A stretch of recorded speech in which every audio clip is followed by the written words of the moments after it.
Good morning, I'm Maiki Oreta and you're watching Business 360, where we break down the numbers, connect the dots, and give you the developments and the insights you need to navigate, adapt, and lead. Let's dive right in. Could new U.S. tariffs under President Trump push global inflation higher? A top think tank warns of the risks ahead. Is the Philippines prepared for a possible international criminal court arrest warrant against former President Rodrigo Duterte?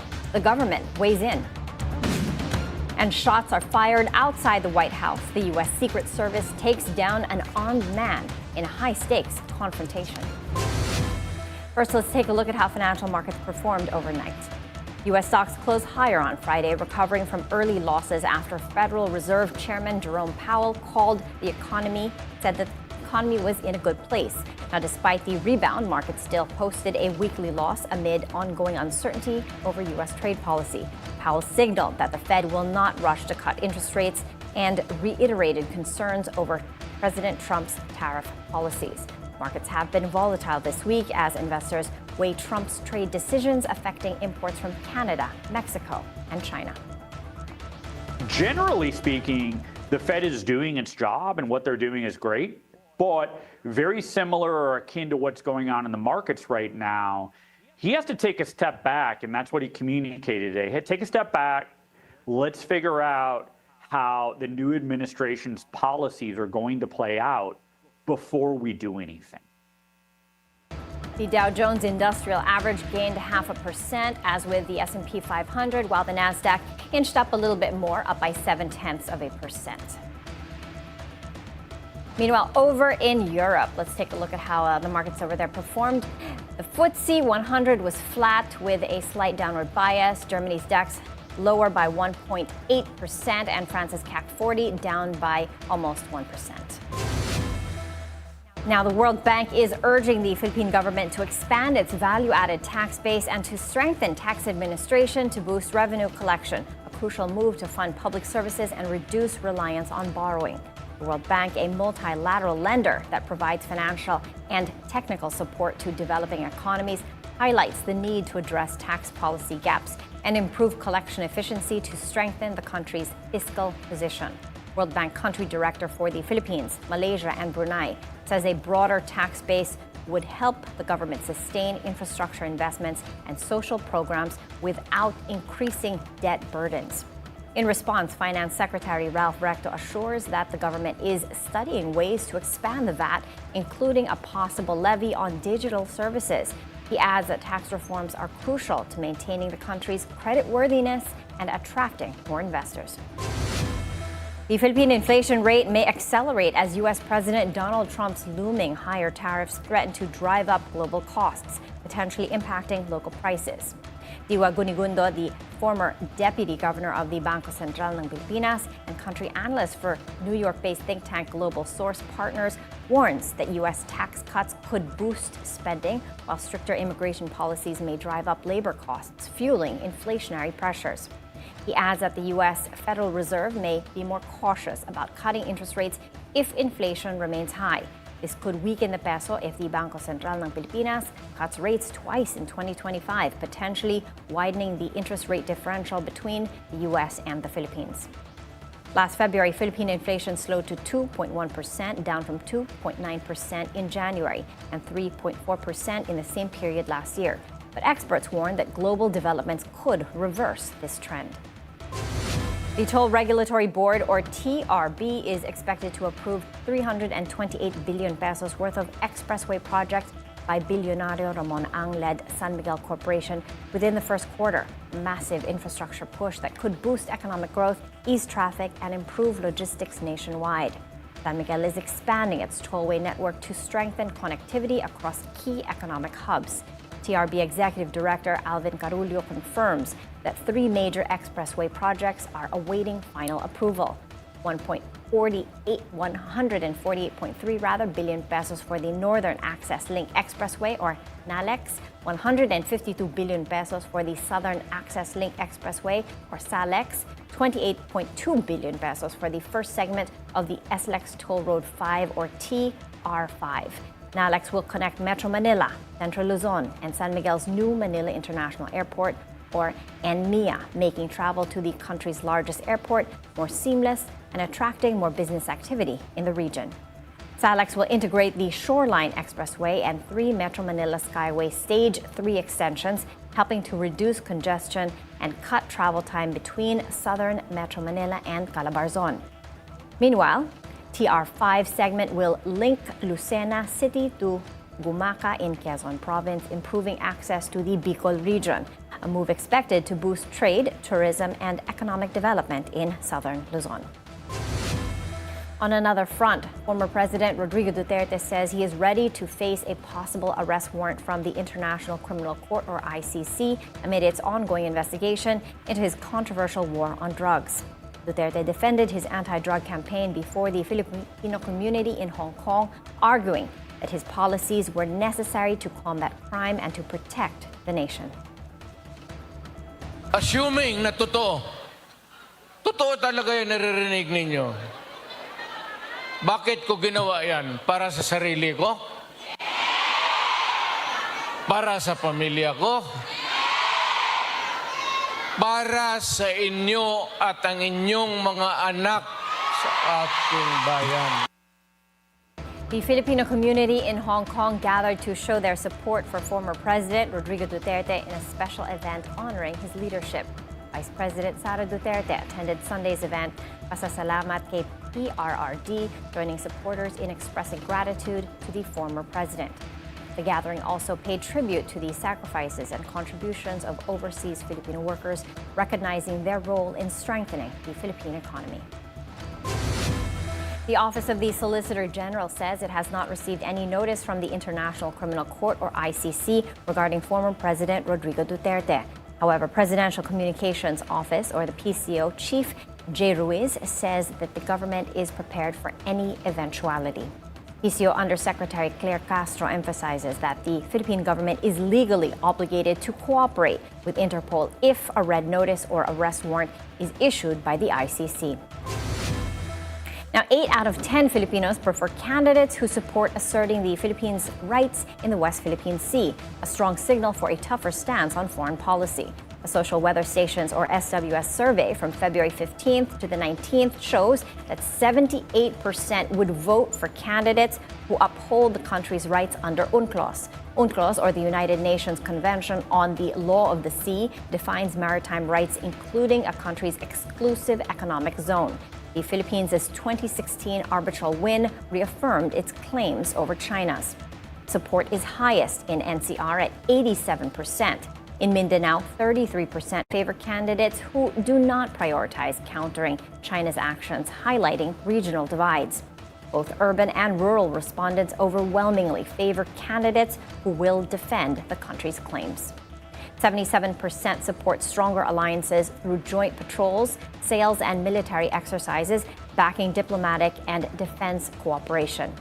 The survey, which was commissioned by Stratbase, was conducted via face-to-face interviews with 1,800 registered voters.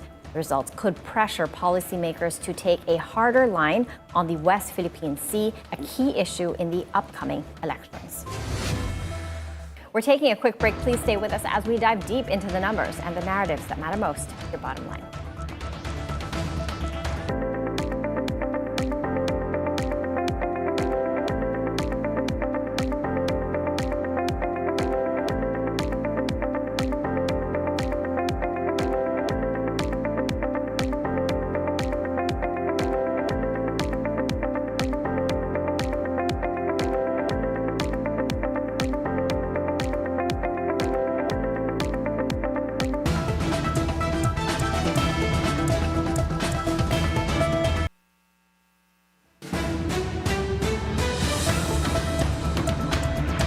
Let's take a look at how bourses in Asia are faring in early trade, following Wall Street's gains overnight. Right now, I'm seeing a mixed picture. Japan's Nikkei 225 is higher by 0.5%, whereas the Hong Kong, Shanghai, and Singapore Straits Times Index are in the red. Hong Kong's Hang Seng Index is lower by 0.6%, Shanghai's Composite down by 0.3%, and Singapore Straits Times Index lower by 0.2%. Now, here at home, recall the Philippine Stock Exchange climbed for a 5th straight session Friday, bucking a downtrend in the U.S. and in most Asian markets. The PSE index gained 1.3% to 62.98 as investors extended their buying spree amid growing optimism over February's lower inflation figures, boosting confidence in household spending and strengthening expectations for monetary policy easing by the Bangko Sentral ng Pilipinas. Let's take a look at how the main gauge is doing in early trade. As of 10:15 this morning, the PSE index is in the green, up by 0.4% to 63.22. The broader all shares index is up as well, higher by about as much, up by about 0.4% to 37.37. As for the sub indices, everything is in the green except for the financials counter. It's down slightly lower by just 0.1%, whereas the industrial, holding firm, services, mining and oil and property counters are in the green. With the mining and oil counter, I have to point out it's sharply lower, up by 3.5% so early in the morning. So let's see where that takes this index. Now, at the foreign exchange market, the peso opened weaker at 57.25 against the greenback from its previous close of 57.21. Now, experts attribute the rise in January's unemployment rate to seasonal jobs ending after the holiday rush. On BNC's agenda, Job Street marketing head Joey Yusinko explains that demand for retail and food and beverage jobs peaked during the holidays, but naturally declined in January.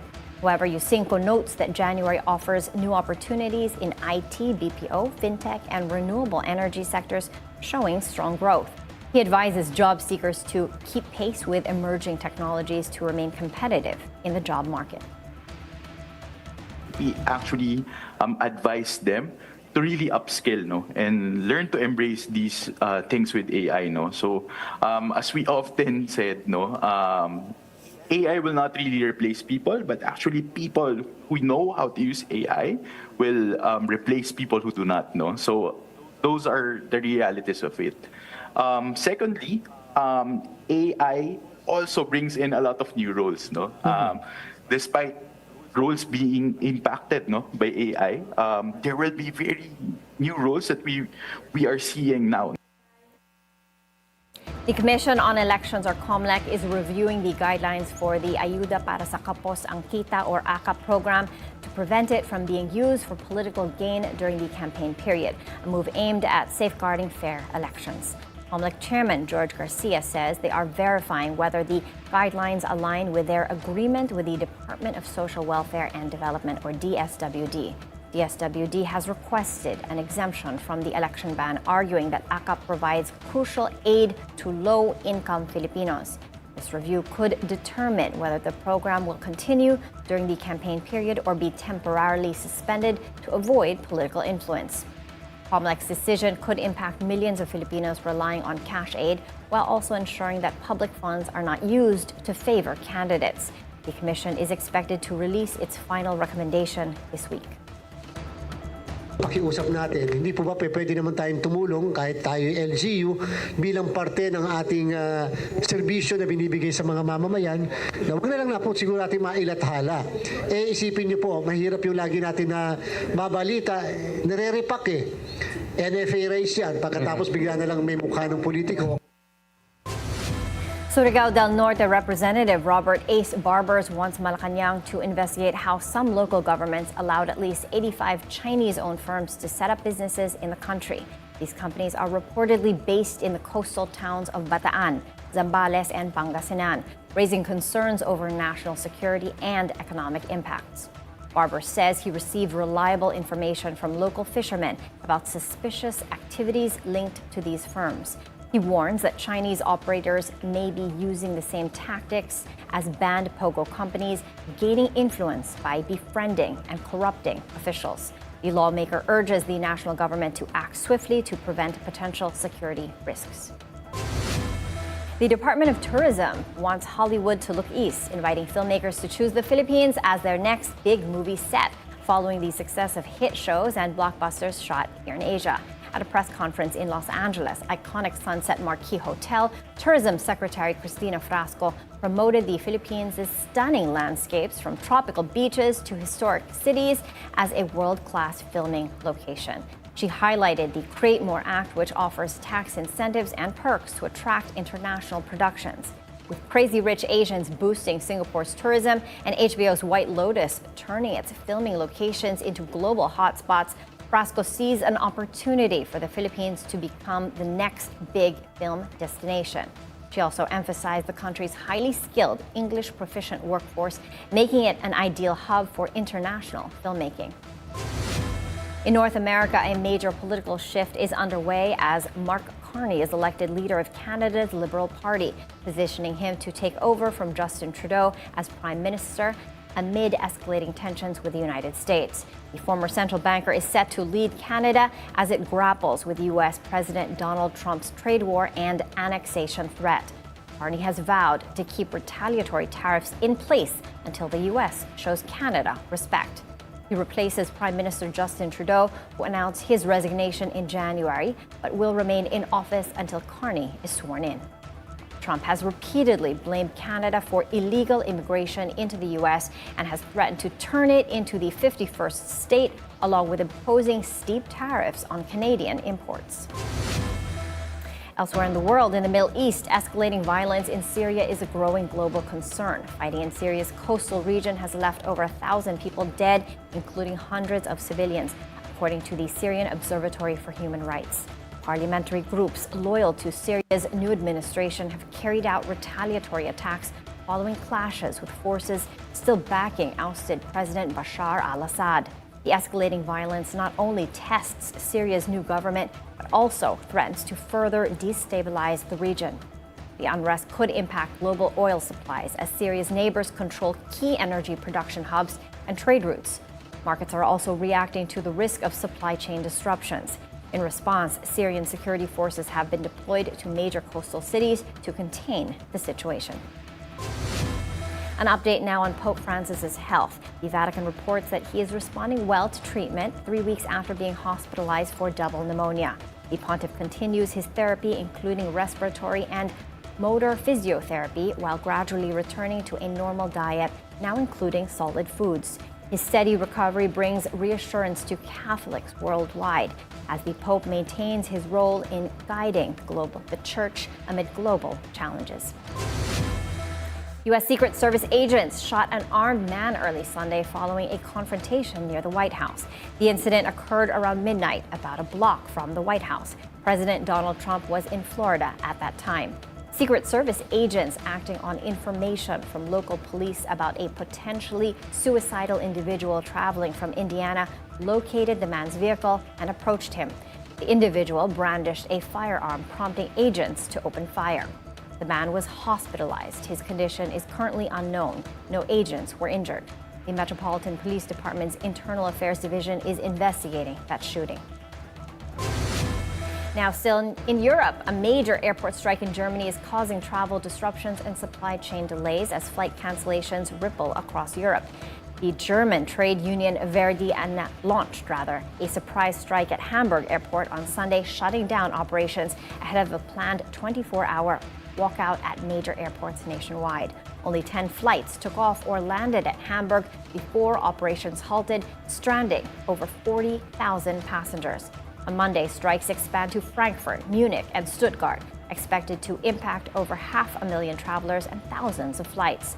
Workers are pushing for better working conditions, more vacation days, and a 50% increase in annual bonuses as negotiations remain deadlocked. The strikes are expected to disrupt air cargo and supply chains, impacting automotive, pharmaceutical, and other industries relying on timely deliveries. Amazon's Prime Video is testing AI-powered dubbing to make movies and shows more accessible, part of a larger shift toward AI-driven media production.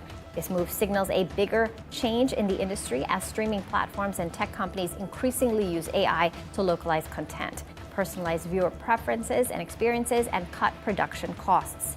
AI-assisted dubbing allows streaming giants to bring more content to international markets without the high costs and long turnaround times of traditional dubbing. Other companies like YouTube and Meta have already adopted AI dubbing, while Disney and ESPN are exploring AI to tailor content for different audiences. This shift could change how content is produced and consumed, making global entertainment more seamless, but also raising questions about the future of human voice actors in the industry. Now back in Rome, one of its most iconic landmarks light up in a stunning video mapping show to mark International Women's Day. The Trevi Fountain, famous for its Baroque beauty and coin-tossing tradition, transforms into a vibrant display of light and imagery. The show is designed to spark reflection on women's rights and representation, accompanied by a live performance from the city's police band. Organizers emphasize that gender equality is not just a one-day observance, but a continuous push for change. And that's it for Business 360. I'm Maiki Oreta. Keep it here on BNC, the Bilyonaryo news channel, always on top.